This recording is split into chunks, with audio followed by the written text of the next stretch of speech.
Oops.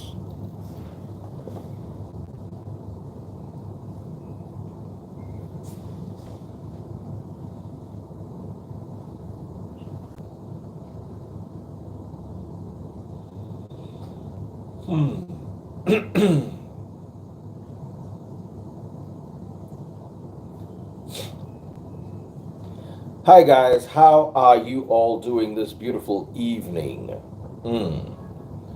I've got a very important talk for you. Gents, yo, baby freeze. If you're watching on TikTok, double click the screen.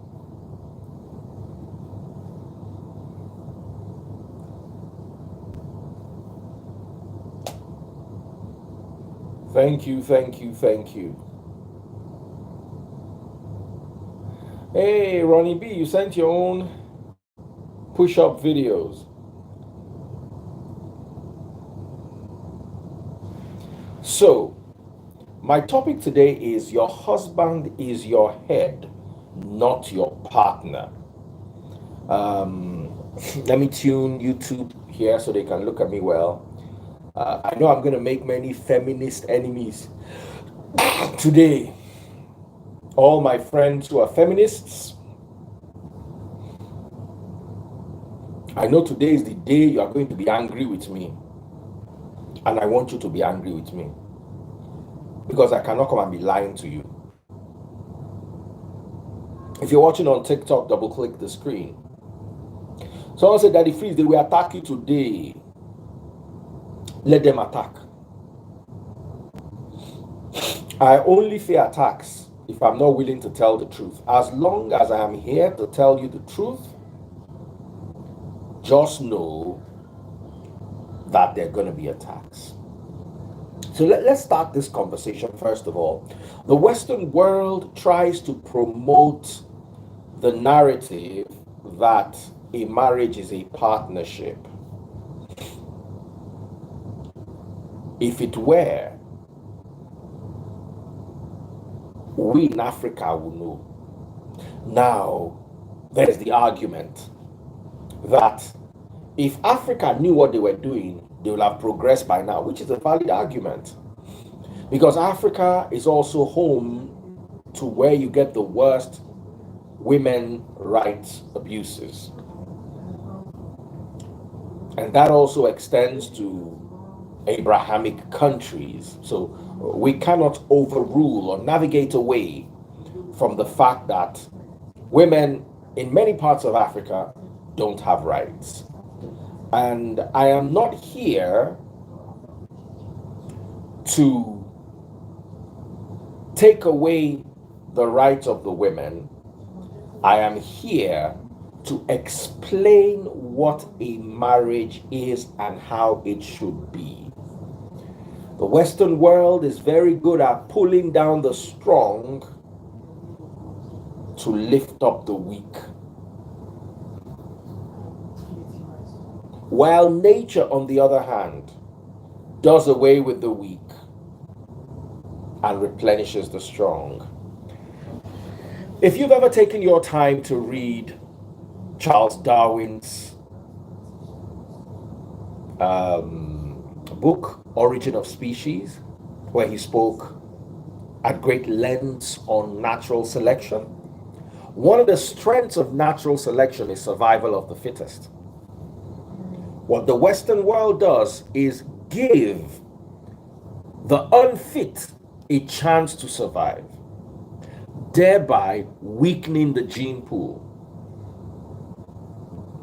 It works in many instances, but we have seen that marriages are failing at an alarming rate because they've taken survival of the fittest instead of allowing only the strongest, that's nature, only the strongest survive, the most disease resistant, the most easily camouflaged.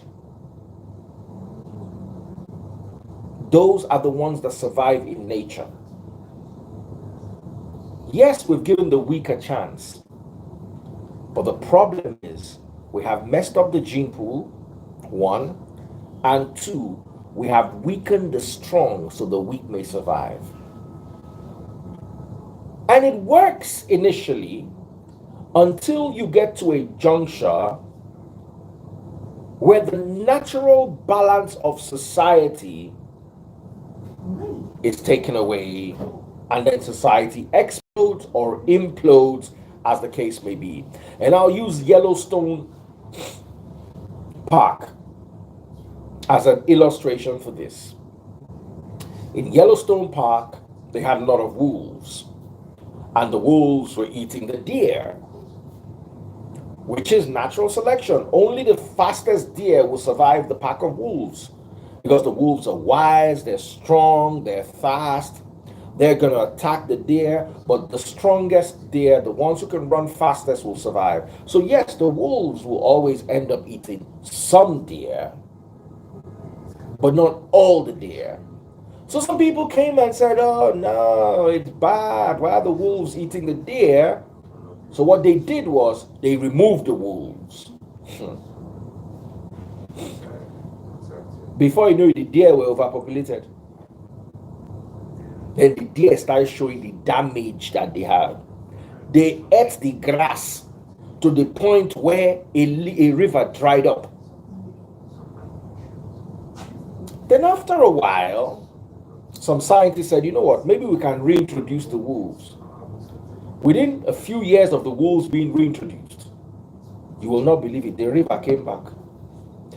Vegetation returned. By nature, the weak do not survive. I'm not saying don't give the weak a chance, but how do you end up in a society where the weak are more powerful than the strong? That deer that cannot run from wolf is now the one that the society is protecting, and society is feeding the wolves the healthy deer. You will get to a juncture where the society will no longer have a natural balance. And that's where we are now. Welcome to the world of feminine men. Welcome to the world of feminine men. Men who cry, men who wash dishes, men who cook and go around and say, oh, I cook for my wife.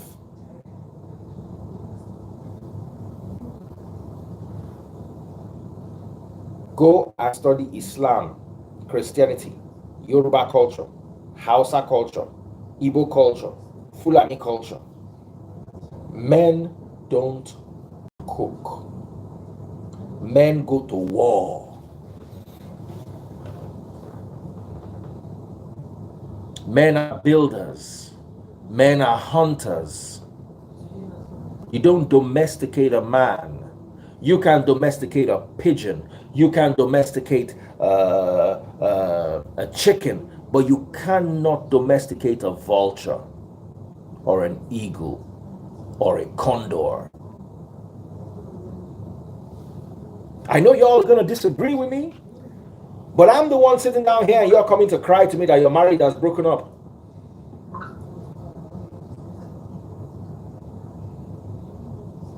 Now, Iberi says that women should stop working and providing. Iberi does have a point. How are you not going to cook when your wife is sharing school fees with you? You will cook, Neil. It's not your fault. It's the society's fault. The society has made you more feminine.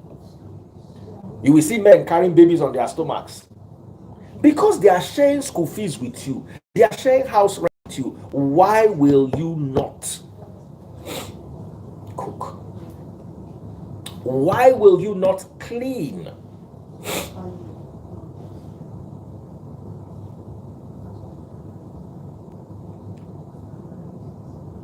You see, the Western world is a valueless world, a world that has no values. Yes, you'd say Christianity and Islam and Judaism and African traditions and cultures are all archaic and can all be overwhelming and difficult to fit into today's world. But you see, they have value. There's value. A man in Africa is not a man because he has koropon. He is a man because he can provide. He is a man because he is the leader of his unit, the leader of his armory, the leader of his cell. And that is his wife and his children.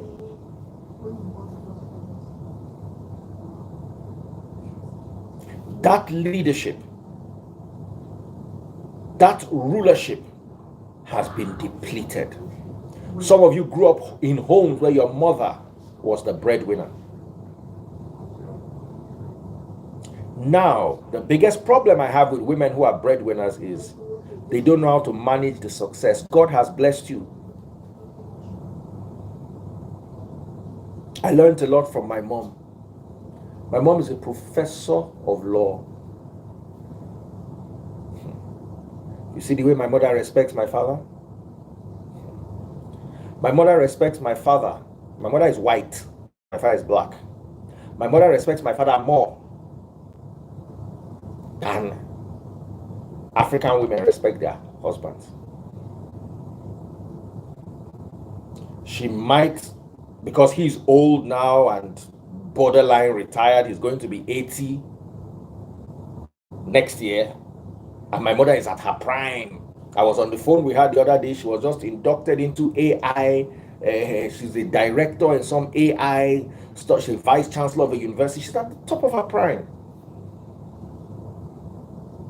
My mother does not disrespect my father. Even if right now she's doing better than him financially, she does not disrespect him. But you are earning 200,000. Your husband is earning 500,000. Then they promote you and you start earning 2 million. In 3 months, your husband will turn to your houseboy.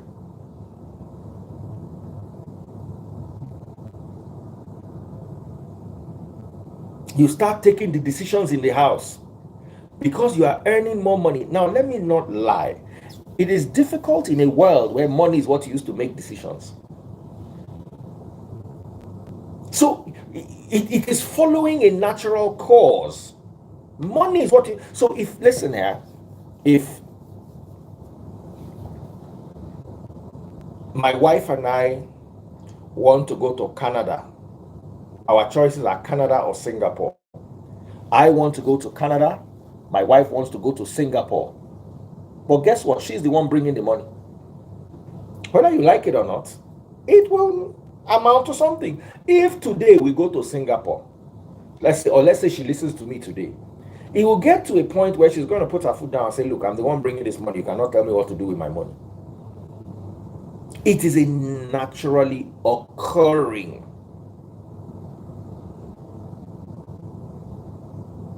philosophy that he who pays the piper dictates the tune.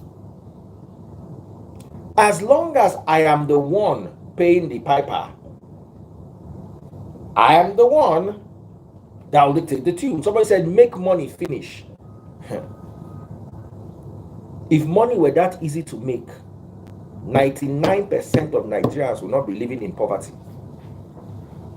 Only 1% is average and above average, not even rich. So when you type and say make money, how easy is it to make money?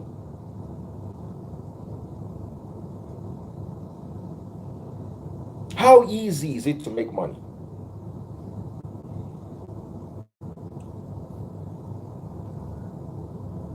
Now, don't get me wrong. The Western world has created an equilibrium that works. There's an equilibrium, or maybe I could say that seems to work, or is suggesting that is working, especially when you are coming from Africa where nothing works. I'll tell you the truth here. If you have kids you have children in Nigeria, they have driver, They have house girl. They will not want to go abroad. Try it. If you have children that enjoy Nigeria, it will be hard for you to take them abroad, because that abroad they are going to, they will wash plate, they wash pants. Ain't nobody going to wash for them. They're going to learn how to use bus. You where you sit down like this, daddy, I want to go to the cinema. Morufu, come and carry her to the cinema. Mommy, I want ice cream. All right, call Morufu. You and the house girl. That ice cream you want to eat abroad. You will learn how to enter train. You will wash. Listen, there are some children, the moment they turn 18, they get a job, and whether it's light bill they will pay inside their parents' house, they'll start paying something.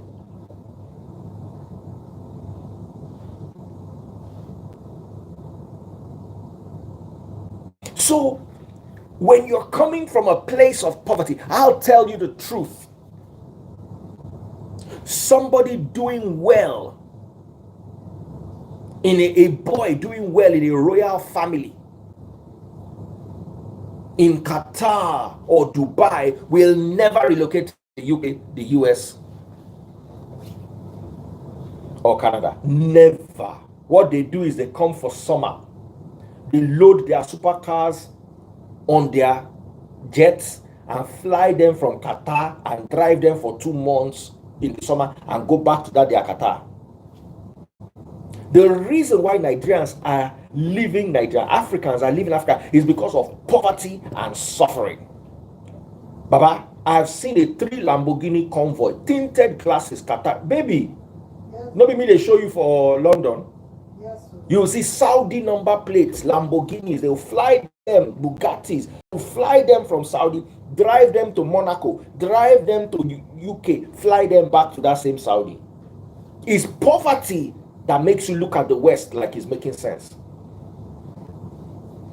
In Dubai, there is number plate, not car, number plate of $5 million. Then they will buy that number plate and put it on Land Cruiser. Then they will park it beside the Bugatti. And those who know will know that that Land Cruiser is more expensive than that Bugatti, because that Bugatti is $3.5 million. The Land Cruiser is $120,000 with a $5 million number plate.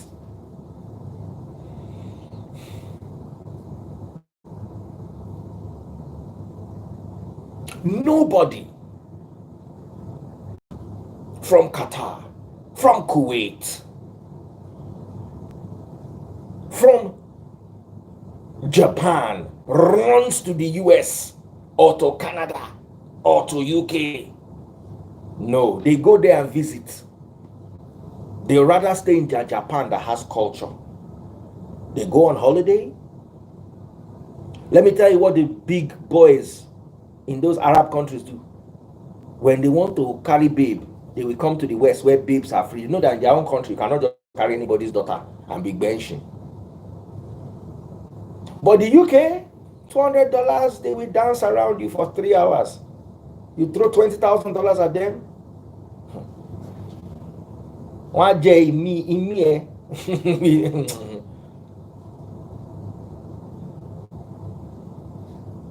I don't know if I'm connecting with you. The problem with Africa is not culture, it's poverty. Poverty makes culture wicked. In Saudi Arabia, a man tells his wife to cover herself from head to toe. Gives her a Rolls Royce. She's inside AC. You'll be amazed that in the UK, when she comes to shop in the UK for winter, that covering from head to toe makes her warmer than you, that your face is open. Then she goes to Selfridges. As she's entering Selfridges, they are locking the door. By the side, there's a Maybach and 2 Rolls Royces waiting. She's shopping in Selfridges for 2 hours, only her and her children. The culture is not nice, but it is more convenient when you have money. The culture becomes painful when you have that to wear that Buddha and stand by the road waiting for bus, and you are now dragging bus with people who are not covered up. That is when the culture becomes tough. Poverty makes culture bitter. Nobody will teach you. You married a sheikh who has 3 other wives as his youngest wife. The sheikh, you live in a mansion. Everything you want, your pool, everything there. The sheikh summons you once or twice a week. You will not go there and rub his eyes. Say, sheikh, how are you? You go and kneel down. You curtsy when you see him. Because he's taking care of you. He's building a house for your mother. He's sending your younger brother that is brilliant, that normally would have done mechanic work. He's now going to Harvard to study mechanical engineering. Poverty is the destruction of our culture, not the culture being harsh in itself. Oh yes, there's so many cultures we need to eradicate, but the majority of cultures are dilapidated, lying destitute because of poverty. And until Africa is weaponized with wealth, this decline would steadily continue. The reason why you are going to Canada is because your country is not safe. Why is your country not safe? Poverty. Your education system is not good. Why is your education system not good? Poverty. You cannot live a decent life. Why can you not live a decent life? Poverty. None of you are abroad. In fact, I'll put it to you, 99.9% of you would be back home if you could get Canada in Nigeria. The government is working the way the Canadian government is working. The educational system is working. The healthcare is working. The police are working. There's security. What are you doing in a cold place? What are you doing in Europe? What are you doing in Australia that I can put your leg inside shoe and spider will bite you? What are you doing in all these places when you have your home? When you can walk into a shop and order gbegiri and ewedu and laughing, and it will taste the way it tastes. Have you ever eaten bokoto, ordinary cow leg, in London before? The cow leg will be big like this and tasteless. The goat is big and flavorless.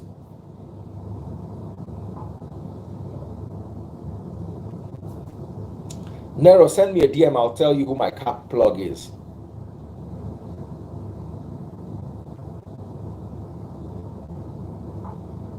When you have wealth, when you have created wealth, you will no longer run from country to country seeking greener pastures.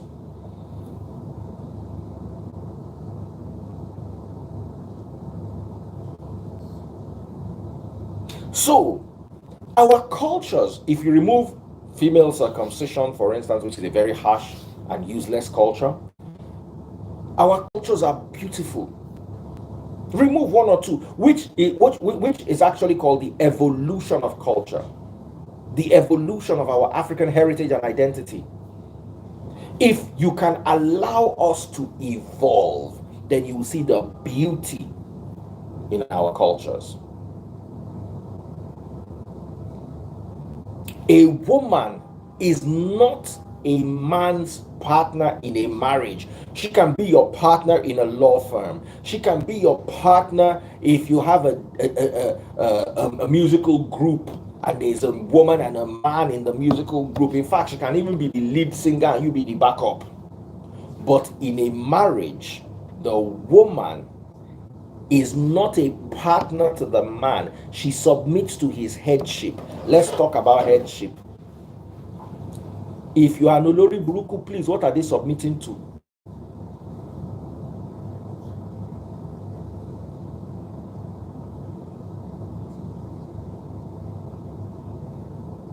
A woman has to submit to leadership, to headship. So a man, by default, whether he's a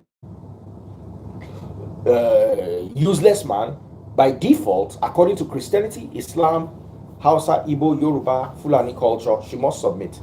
But my question is, how long can you force that submission when the man is not a leader? You don't have to be wealthy to be a leader. You don't have to be educated to be a leader. You have to have the qualities of sacrifice. How did Christ become the head of the church? He sacrificed for the church. As a man, how do you become the head of your home? By sacrificing for your home. Men demand leadership without putting the necessary sacrifice down. Christianity did not begin until Christ was sacrificed. That is the moment Christianity began. If Christ was not sacrificed, then Paul would not have a message. The sacrifice, the ultimate sacrifice of Christ gave Paul, gave Peter, gave Barnabas and Silas a message. You must be trustworthy. You must love your family. You must provide to the best of your ability.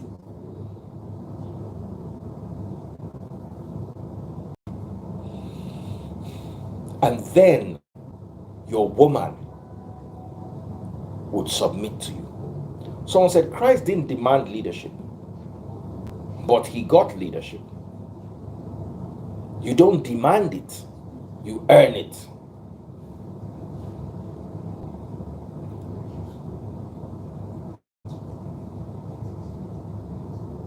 DF, is that the same as God's statement for man to have a helpmate in his woman? Now, we need to look at the fact that the scriptures were written by people who were patriarchal.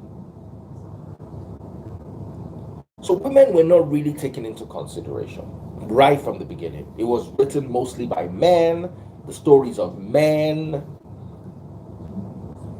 But whether you like it or not, what I say to back that scripture up is the same thing in Igbo land, is the same thing in Yoruba land, is the same thing in Hausa land, is the same thing in Fulani land.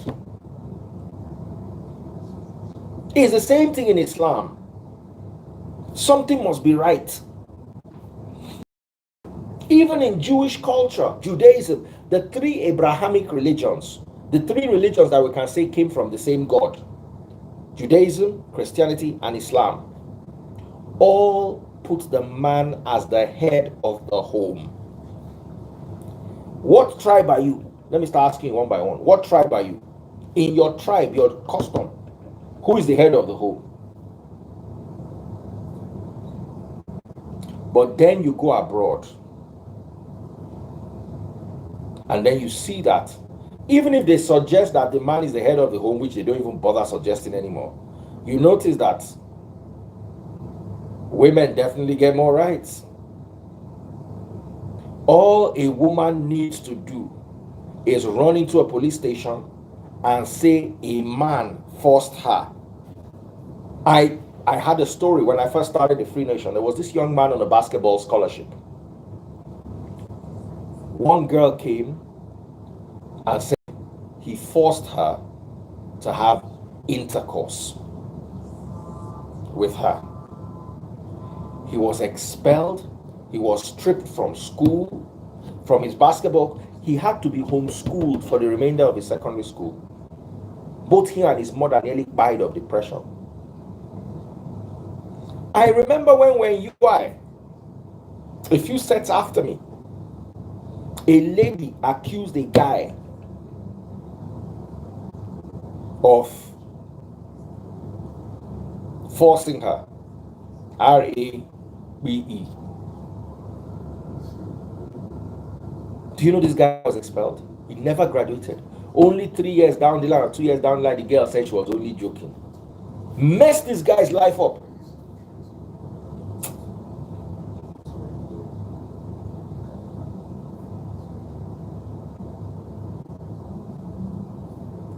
I'm sure Dr. John J should know the guy.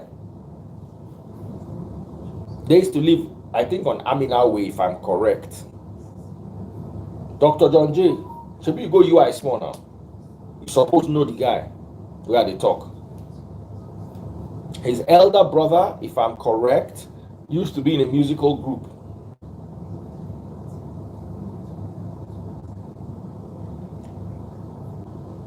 What am I saying in essence? Let me remove my glasses so people can look at my eye and connect with me properly. I might not be able to see all your comments anymore, but I need that connection. You see,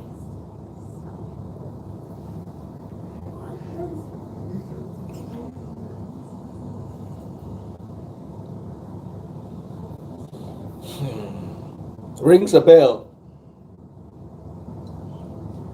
You see, someone said, remove your cap. I don't need to remove my cap for you to see my eyes.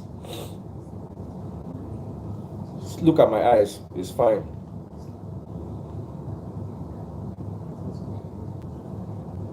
That type of allegation, the simplest allegation if you want to destroy a man's life.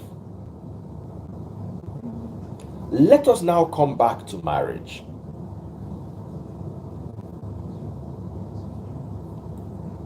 Many women today are unwilling to submit to a man's leadership because they did masters abroad that we will not hear word. And where they did these masters, they were told, directly or indirectly, that the woman is your mate, your partner.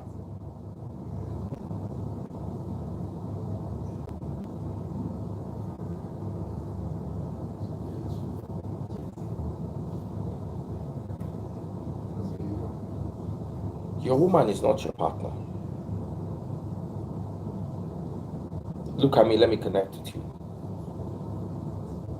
Your woman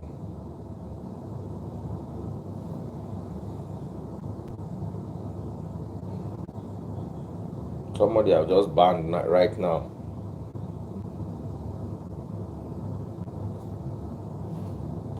Ọlárẹ̀wájú Abẹ́jídé. Ẹ máa orúkọ èèyàn Abẹ́jídé. Èèyàn ló gọ̀ tó yìí. Abẹ́ ti jí. Abẹ́dùn jọbẹ̀ lọ. Bàbá rẹ̀ ló dẹ̀ fi jọ. Nìkan túmọ̀ rẹ̀ fún yín. I translate it for you. Abẹ́ ti jí dé. Fèrè. Ọlárẹ̀wájú. Ó mọ̀ dẹ́ǹsì o. Ṣé o lè sọ fún bàbá rẹ kó ṣí fìlà lórí tí ìbá ṣe pé o ponú tán pátápátá lábẹ́ Abẹ́jídé. Abẹ́ náà kúkú fi pa bàbá rẹ bí tó ti lé abẹ́. Abáwìrì. Gbàrà pure dànù kí n ẹ bá ń kó ṣì dànù jàre.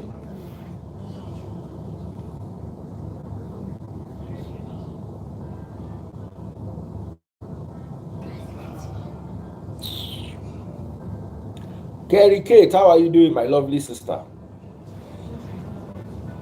So here's the thing here, all my beautiful women, because I have a lot of beautiful women in the free nation. Your beauty is an asset, and many of them are well read, nurses, lawyers. I have a lawyer that has her PhD in law. But you see, let me take Samaria for instance. Samaria is a well-earning nurse. If you marry a man that is not earning as much as you do, you have to submit to him. Realtors, God bless you, Dr. John J.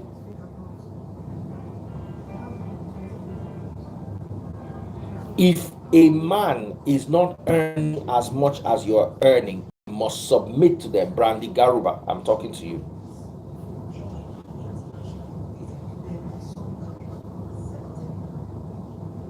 If you have a PhD in law and your husband just has a law degree, he is still your head. But you see, it takes a head. Now, let's talk about leadership. Tinubu is the president of Nigeria. He's the head of the country. Does not mean Tinubu understands economics more than a professor of economics. So what Tinubu does is he consults a professor of economics or someone who has been in banking for 50 years and asks for advice, but guides. For instance, he says, I want us to lift the Naira up. What are the options? Then economics financial analysts will provide solutions. We can decide to bring Dr. John J home and remove one of his korokmo and sell it. Then the money we will invest that money in crypto. Okay, that's option one. What's option two? Option two,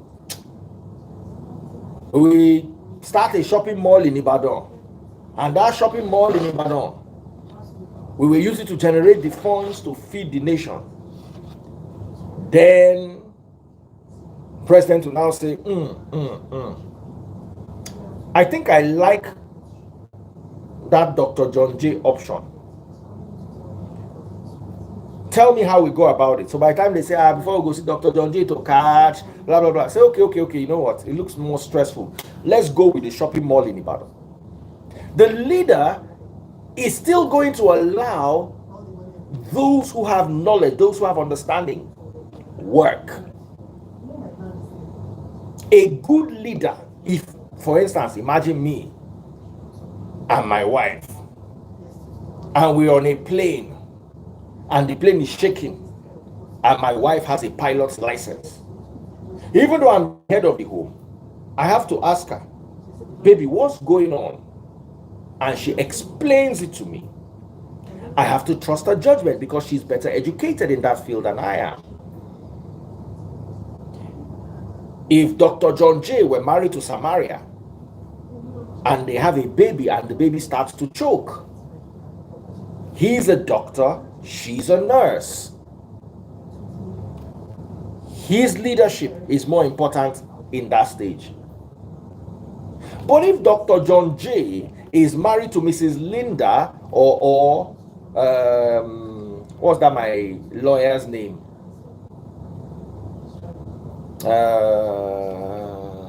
That my Canadian lawyer, please, what's her name?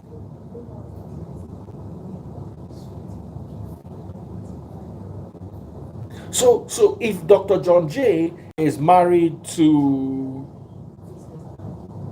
oh wow, Mary, for instance, yes. Samaria, by the way, is a registered midwife as well. Someone say Duru versus Duru. And one day he's driving home and he carries an Olosho.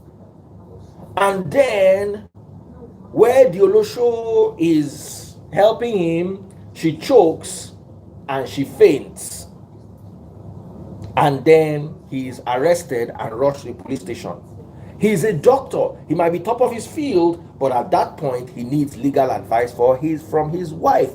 So he calls Sarah, who has PhD in law. He calls Mary. Hello, maybe my examples are a little bit too hard. But you understand what I'm talking about. It takes a leader to understand that even though I'm the one in charge, the midwife, I have to give charge to the midwife in this situation. I have to give charge to my daughter in this situation. I have to give charge to the person who is qualified. Leadership with sense. Not everything, I'm the leader of this home, I'm the one that's going to take the decision, I'm the leader of this home, I'm the one that's going to take the decision. There are decisions you will take.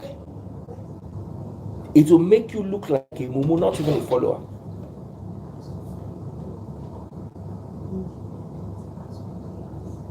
Leadership is about people who have a vision, who have a direction, who have a purpose. How can you be a leader that has no purpose? No direction. Yoruba people say, oh, lágbára. Oh, lówó. Oh, lè sọ̀rọ̀. Kí ló wá fẹ́ fi máa dẹ́rù bọ́ máa ráyé? You no get power. Oh, lóògùn. You no get jazz. Oh, lówó. You no get money. Oh, lẹ́nu. You no get mouth. Wetin you wan use can't take the control people. There are some men who don't know how to talk, but when the wife comes in and says, Daddy wa, wọ́n ní ká mú 2 million naira wá, wọ́n lè ní ká mú 1.5 million naira owó ìwé wá, wọ́n lè ní ká mú 800,000 naira wá owó generator. Màmá lóko ní rúùfù jábọ́, wọ́n ní ká mú 1.2 million naira wá. And the baba said, baba wey no dey talk say, èló gbogbo ẹ̀ jẹ́ 6.7 million. And he writes a check of 7.2 million and gives his wife say, tó bá máa léwó, tó bá dẹ̀ máa wọ mọ́tò, ẹ lọ yanjú ẹ̀. The woman go kneel down thank am, say, daddy wa ẹ ṣé o. He no dey talk, he no get idea, but he get money. Then they get ones wey no get money, but they get physical strength, so they can do things around the house. They can get things done. You get people wey no get strength, wey no get money, wey na mouth they get. They know how to sweet talk, they have bright ideas. You get some wey no get money, wey no get wetin they call am, but are God fearing. They have values. They would rather be poor than steal.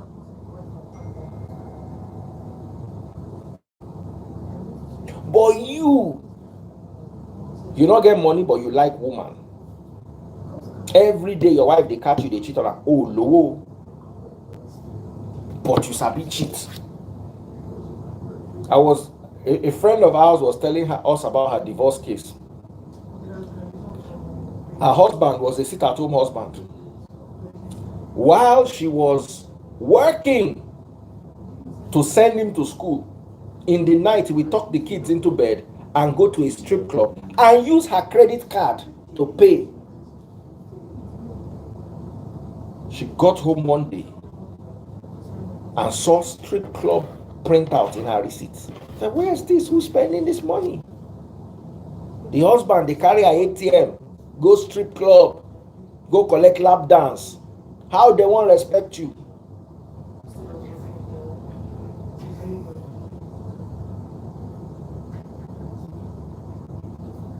Normally, woman know they respect man. Normally, once they start to they give you money, then you can't they carry the money, carry your show. No, in fact, they go they disrespect your mama join you. Normally, a good man that does not have money sits at home and receives money from his wife is gonna get disrespected at one point or the other. One day we close the window and the louvers will break, and the wife will ask him, why are you spoiling my house?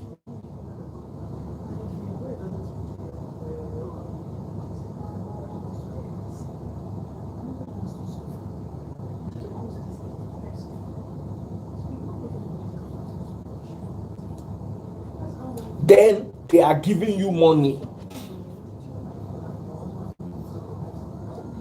Inside the money they are giving you, you are carrying a show, you are going to strip club. Your flogging supposed they public, and they're supposed to charge gate fee for people to come watch you. You are a disgrace to men. I am not saying men should not go to strip club. I wouldn't go, and I will not teach my members to go to strip club. But if you must go, not collect woman money, go strip club. Tí ṣe pé handicap nìyẹn.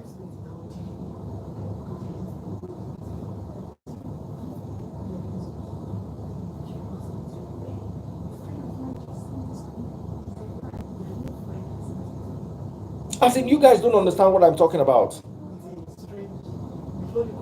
Your woman is working overtime. She's coming home. Her body is sore. But you are good. Wọ́n ti bẹ gbọ̀n yogurt ti jáde. Ògì ti dà. Ààrẹ ti wálẹ̀. Ó wá wálé. Baby welcome home. Ẹnu tó fi welcome yẹn wò. Ó yẹ kó gba ẹnu yẹn mọ́ gírí.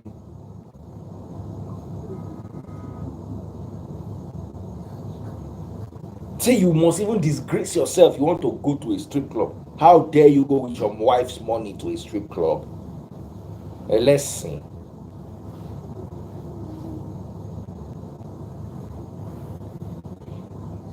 Nǹkan pè ní sú ẹ̀gbẹ́.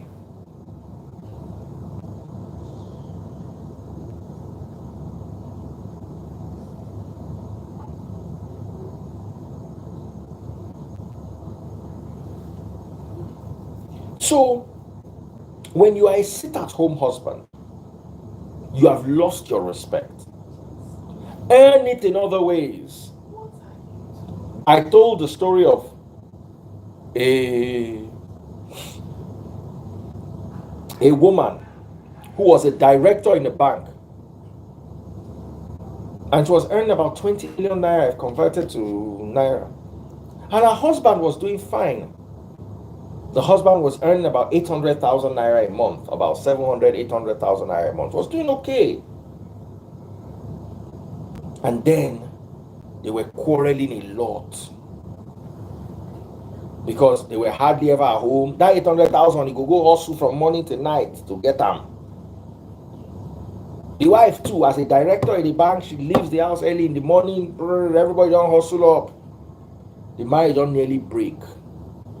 One day, the husband now called me and told me his situation. Like 6 years ago. I said, don't you think you should have a conversation with your wife?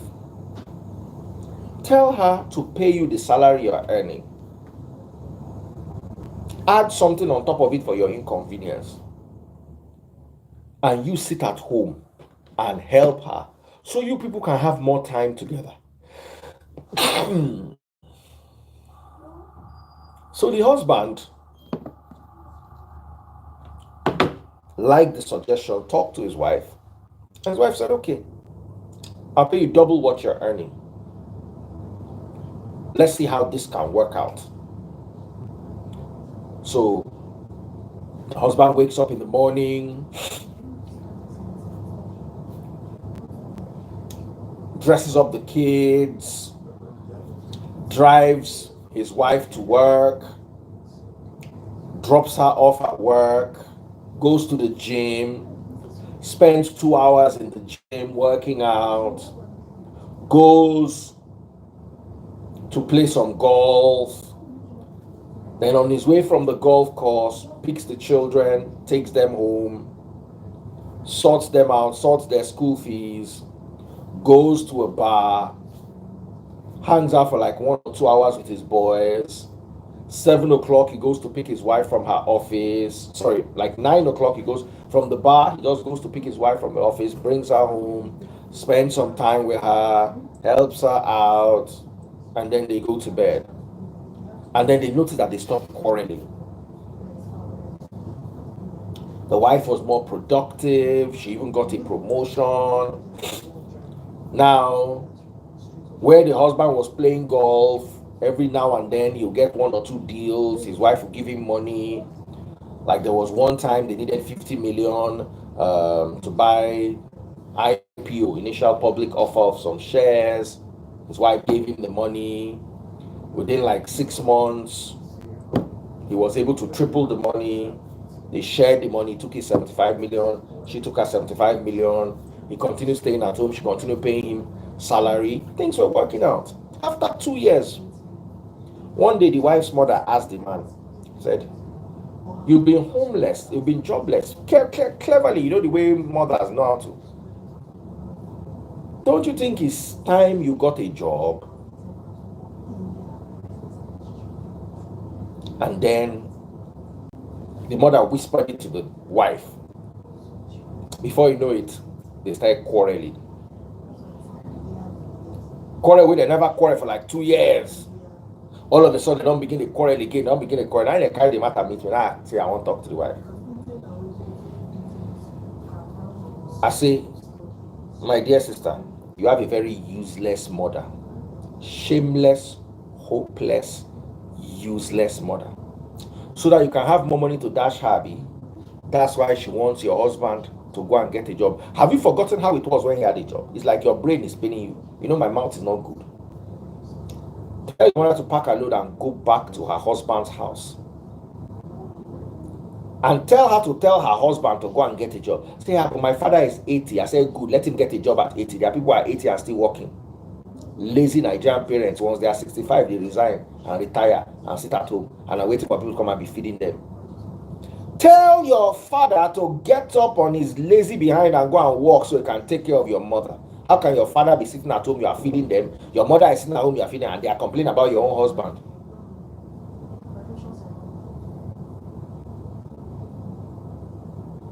Go and tell your mother to get a job. You don't owe her to be feeding her. You owe your family, you owe your children that peace of mind. If your mother was so concerned about working, she can get a job as a cleaner. You can buy her a car, let her use it and do Uber. Lazy Nigerian parents, once they are 60, 65 like this, they don't work again, they will just sit down for house. Mama John Jomo, eating children's food.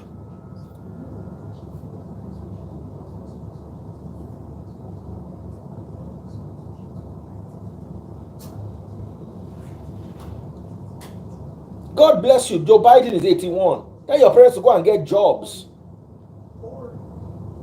instead of being advisor in chief in your life. Let them go and get jobs. If Joe Biden is 81 and he has a job, we don't even know Tinubu's age, he's working. Then your 65-year-old mother is sitting at home waiting for you to come and feed her. Then she's now telling you how to use your money. No, she'll get a job.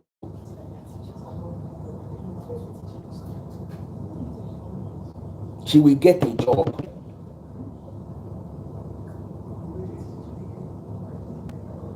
Sometimes the reason why your marriage is failing is because your parents are witches and wizards. And when I say witches and wizards, the first thing that comes to your mind is they belong to cults. No. The witchcraft that is affecting you are the decisions of your parents. I was reading a story. A young girl, very tall. They were recruiting people to play basketball in Asia. They came. She was the first person they chose. They took her to the parents. The parents said no, that's not what they want for a child. The girl is in Nigeria now, struggling till today. All the ones that were less qualified than her are abroad, playing in different leagues, earning dollars, living well. They are crying. Then tomorrow, those same parents will carry you to church to do deliverance. The only deliverance some of you have is the day your parents die. It's just yet about buying back kujo element need deliverance. That deliverance what they look for. Because of their senselessness, and then they will give you that senselessness as authority. I don't want to go there today.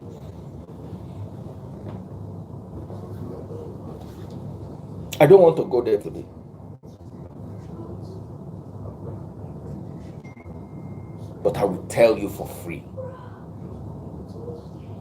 Some of you don't need witches and wizards. Some of you demons have left you alone ages ago. There is nothing to possess in you. Your parents have possessed everything. Things are working, and instead of them to settle down and sort things out with you and work with you, they will now start telling you, giving you brilliant ideas of how to manage what they could not manage.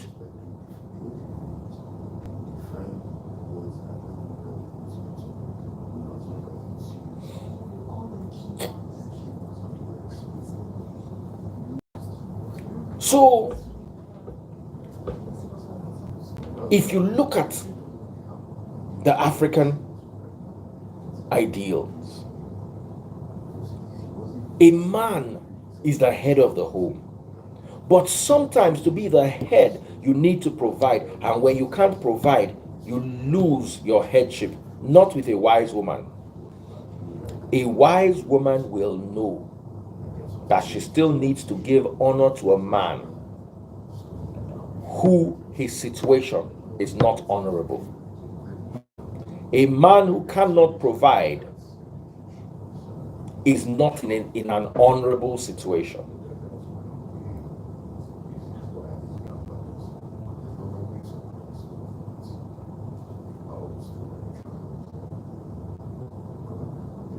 But it's still his situation. How do you respect your man when he can't provide? How do you respect your man when he's, in all honesty, he doesn't really deserve respect?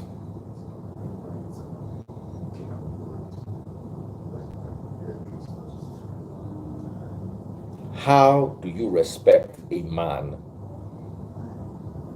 whose situation has disrespected him.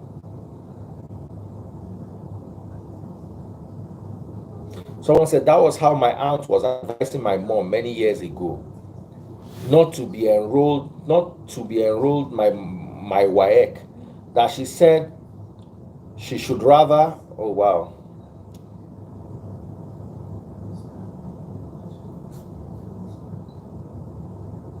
she should rather use the money to buy red oil to keep because the price will go up next year. Omona, wow, son of Iyuku.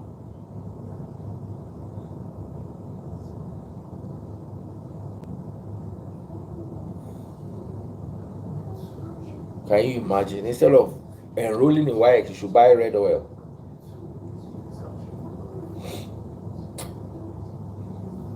When a man's situation denies him honor, a good wife steps up. Look at some of you right now. Some of you are going to get married. Some of you are already married. When a man's situation is denying him honor, you as his wife need to step up.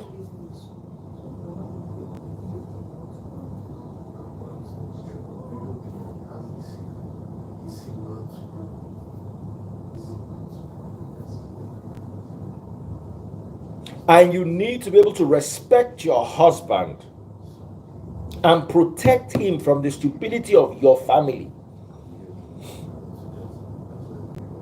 Because if a man is not living up, his wife's family will start raising their heads. I tell this all the time. I tell you this all the time, but you don't like to listen. Your husband comes before your mother. Any woman, ask a woman, before you marry her, me or your father and your mother, who comes first? If they say my father or my mother, don't marry her. Same thing. The man you want to marry, all of you that marry, some of you are going to break up your engagements today. Just call the man and say, me or your mom, who comes first? If you had just enough money to buy one car, and I needed a car, and your mom needed a car, who will you buy the car for? If he says his mother, break up with him. If he says his mother, break up. Because here's the thing here. If you get into a marriage contract with that guy, the marriage contract is supposed to make you superior to anyone else. The moment his mother is superior to you, if you don't have a job and you cannot keep up with that marriage, there's something lacking in you, you will see that his money and his resources and everything will be going towards his mother. Same thing with a woman. If a woman puts her father or her mother first above her husband, just know that you will be struggling. She'll be taking care of her parents before she takes care of you. The worst thing you can do for your life is to ever enter a marriage contract with somebody that does not put you first. You come first in a marriage. You come before the kids. You come before the in-laws. You come before the parents. You come before the career.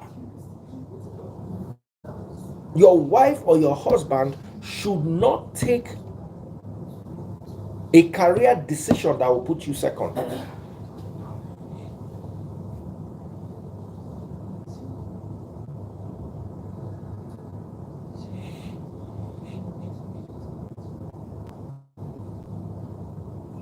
You come first. Anybody that is not going to take you as first priority, you don't deserve to be with them.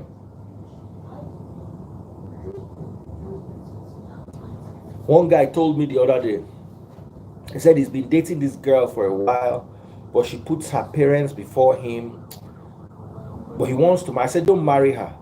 He says, but I've been dating her for 7 years. I say, you've enjoyed free quick for 7 years. It's not what I'll advise, but just count your blessings and move. You don't want to be in a relationship where you don't come first. You will seek that validation outside. You will seek that validation outside. Let your father call you and say, my daughter, I need 1 million naira. And say, I'm sorry, daddy, I can't give you this 1 million naira because my husband asked for it. Unless he's a useless man, that man will forever respect you.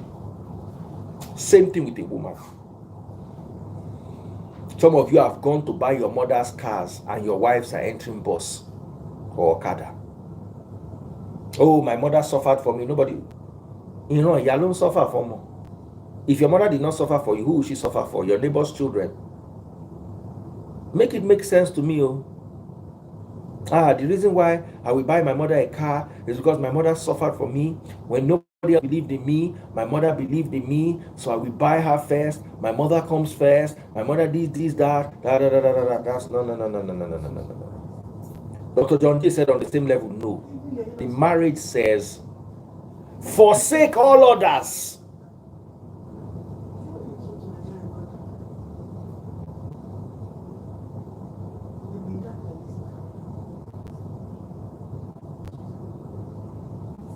Someone says single mothers will not make you their priority. I'm never against marrying single mothers. You can marry a woman with 2 children, 1 children, 3 children, 4 children, but she must make you first. You must be her priority. If it does not make you a priority, leave her. Leave her.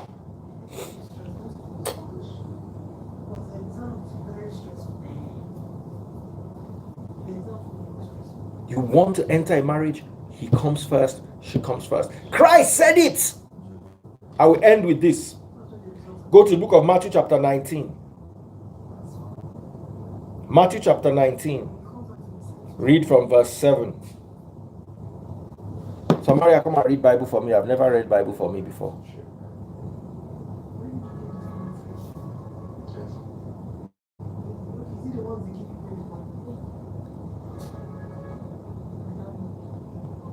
Okay.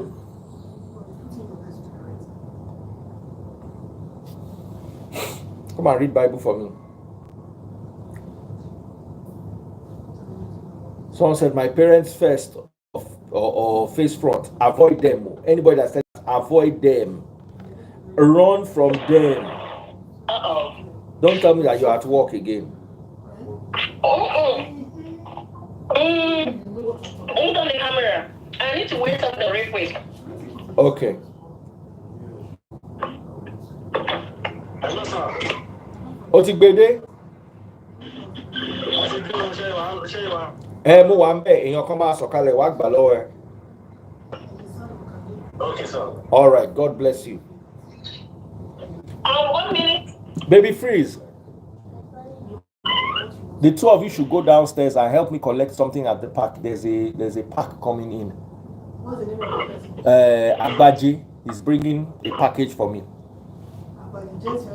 1 minute. I want you to read a Bible verse for me. Let me get my Bible. His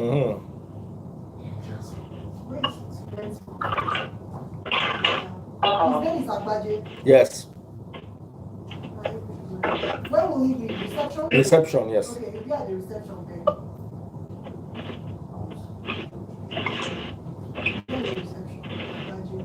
So you guys are coming from the freeze, right? Okay, Yes. here we go. We can't see your face, so. Okay. Uh-huh. I'm just trying to get my Bible. Let me get the phone. The phone will make it easy. Oh, yeah, get it.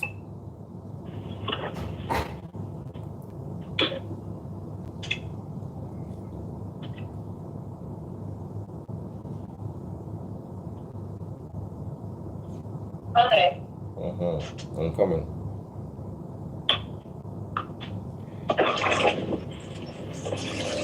Do you have NLT? New Living Translation. I'm trying to use the phone instead. Use the phone, but get New Living Translation.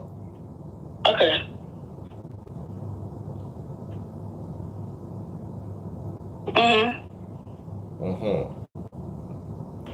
Read verse 5, Matthew 19, verse 5 and 6.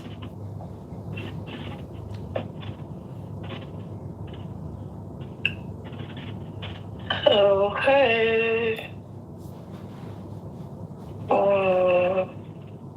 Okay. Since they are no longer 2 but 1. No, that's verse 6. Verse 5. Verse 5, I think.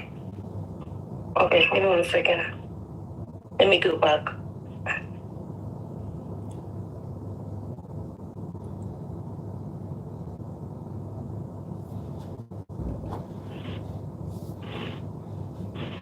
Okay, so it says, and he said, this explains why a man leaves his father and mother and is joined to his wife, and the two are united unto one. This explains why a man does what? Why a man would leave his father and Leave mother. his father and his mother and is joined to his wife. You leave and are joined. This is Christ speaking. There is a special position given to a spouse That's right. that is superior. You leave your parents. This is the word. These are the words of Christ. Now, I want you to go to the book of Genesis, to the beginning How are you doing? of the scriptures. Okay, very free. So Christ did not just quote it from his head. He was referencing something. Genesis chapter 2, verse 24. Genesis chapter 2, verse 24. Therefore, a man shall leave his father and his mother and hold fast to his wife, and they shall become one flesh. So, right from the beginning, a man will leave his father and his mother and be united to his wife. Old Testament. Yes. The New Testament, Christ repeated it, enforced it again. A man will leave his father. So if you are a Christian and you put your father that say you should live above your wife, you have missed the doctrine. Same thing with a woman. Your husband comes first, above your parents, above your children. He is your head. If you continue submitting to your father's headship in your husband's house, divorce loading, we're not going to divide the house. Men, if your mother is more important than your wife, you are on your way to dividing your house. Above your, who is pastor? Who the F is pastor? We are talking of parents that brought you to this world. We are talking of children that you brought to this world. And we are talking of the spouse that you and him join together. You are mentioning somebody as useless as pastor. How did pastor enter this equation? Please call this person. I don't think he's. Can I say something? Go ahead. Also remind us that that's why the Bible said, children obey your parents. It didn't say adults obey your parents. It didn't say, you see, the Bible is saying that a man, it didn't say a child shall leave. It said a man. Children obey your parents. It didn't say adults. That doesn't mean you disrespect your parents. Of course not. Obey your parents. But you see, let me give you this too. The Bible also said, parents, do not anger your children. So your position does not start to Ephesians chapter 6 verse 4. Ephesians chapter 6 verse 4. Oh, Ephesians 6 verse 4. I'm supposed to bring some chorus, and link it to you after the meeting. So tell us how the campaign was. Ephesians chapter 6 verse 4. Fathers, this is my daddy's favorite, one of his favorites. You always tell us this. Fathers, do not provoke your children to anger, but bring them up in the discipline and instruction of the Lord. Do not provoke your children to anger. If you're married child, you are giving her directions of how to live in her husband's house, which day are you not going to provoke them to anger? Thank you so much. Which day are you not going to promote them to anger? Let me show you what I got here. Okay, let me finish, then I'll show you what I got. So that's as far as we can go today. I'm going to, I've been doing this marriage series for a while.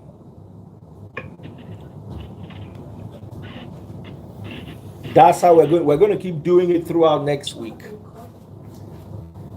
so that more and more people understand what it means to be married. Because many of Samaria, you go marry now, I know marry.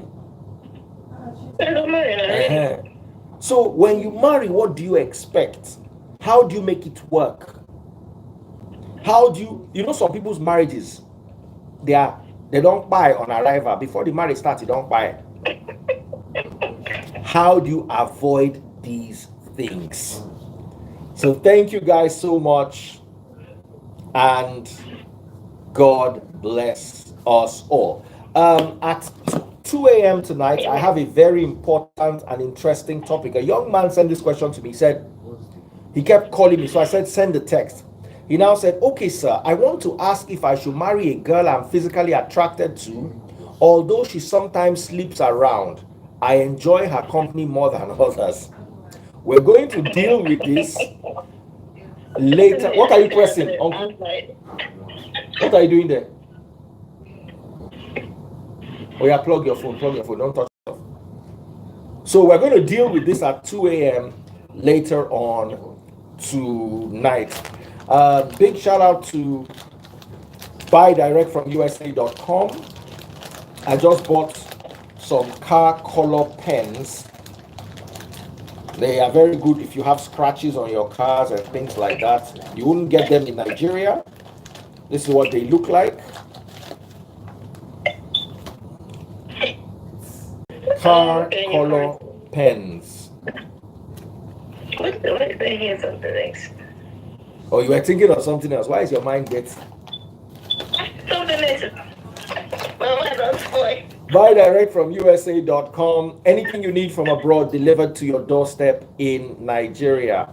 Buydirectfromusa.com.